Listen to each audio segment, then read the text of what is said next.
Welcome to our video on the admission timeline for spring any year and fall any year in the USA. As an international student, you may be wondering how to navigate the complex admission process for USA universities. In this video, we will provide you a comprehensive guide to help you understand the timelines, deadlines, and documents required for successful admission to universities in USA. So without wasting time, let's get started. At first, we will see for whom we are making this video. Our audience.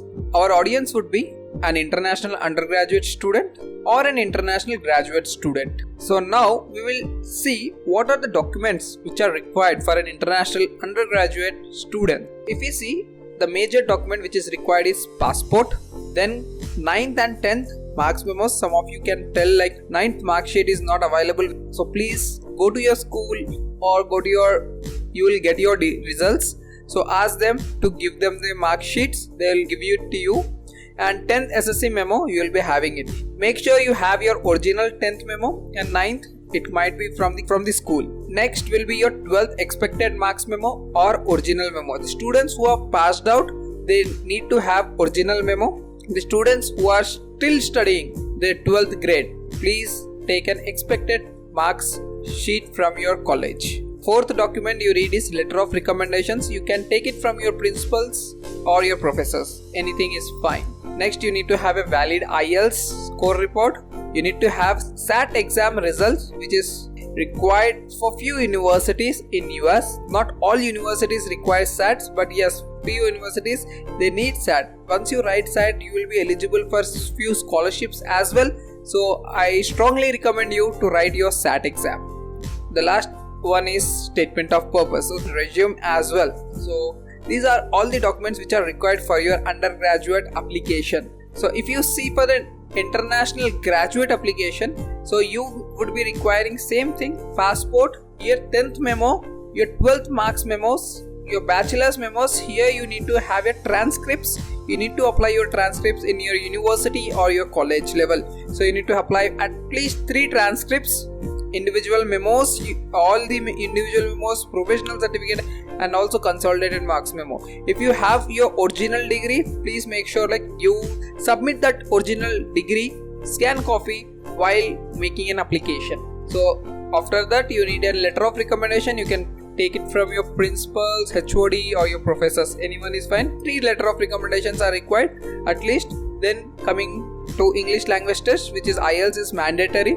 Next will be your GRE. Few programs that doesn't need GRE. If you write your GRE exam, you will have own benefits of it. So if you write your GRE, you will get most of the universities in US. Next will be your statement of purpose. So if you have not seen my video on SOP, how to write your SOPs and all, I would strongly recommend you to check that video, so you'll be getting a rough idea how to write your SOP and what universities are expecting on your SOP basically. So I'll be giving in link of the video in I button, so have a look on that. After that, you need your resume. So build a normal resume and then submit your application. So these are the documents parts which are required while doing an application. Let's begin by discussing the admission timeline for spring. At first, for spring students, we need to start application in the month of April or May. So if you start in the month of April, what you need to start? You need to start it by taking your coaching of your IELTS, TOEFL, Duolingo, SAT, GRE, LSAT. Any of these exams, take your coaching, write the exams in the month of May and get ready with your scores.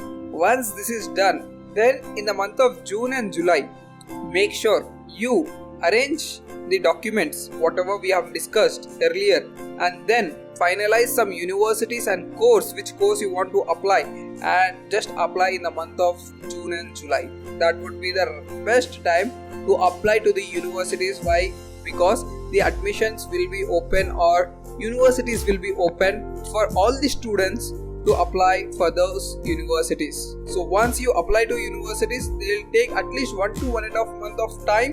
In the month of August and September, you can expect your admits, and please arrange your financials and submit your I-20 request whenever you get an admit from the US universities. Why? Because again, to release an I-20 they also take time, 4 weeks to 6 weeks they take. So I request you to please apply for an I-20 as soon as you get your admit. Afterwards, in the month of October and November, you need to get your I-20. Make sure you get your I-20 by October and book your visa slots by November. This would be the best time when you book your slots for your visa.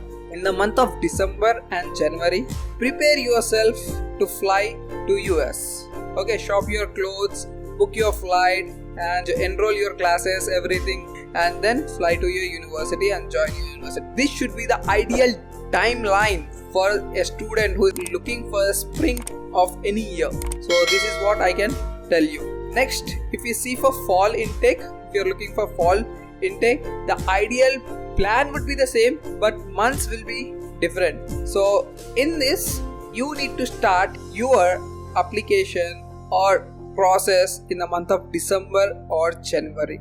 Start your preparation of your IELTS in the month of December to January. Then in February and March, please arrange your documents. April, May, you will get your admits and arrange your financials and apply for an I-20. Then you will get your I-20 by June and July. Then by July, you will get your visa books and visa slot dates, everything. In the month of August and September, you can fly. So these would be that ideal timeline for fall students. So hope you got complete information for spring and fall. So that should not be a problem. So that's all for this video. Thank you for watching. If you have not subscribed my channel yet, please hit that subscribe button. It will really motivate us. And if you have learned something in this video, I request you to hit that like button. Thank you for watching.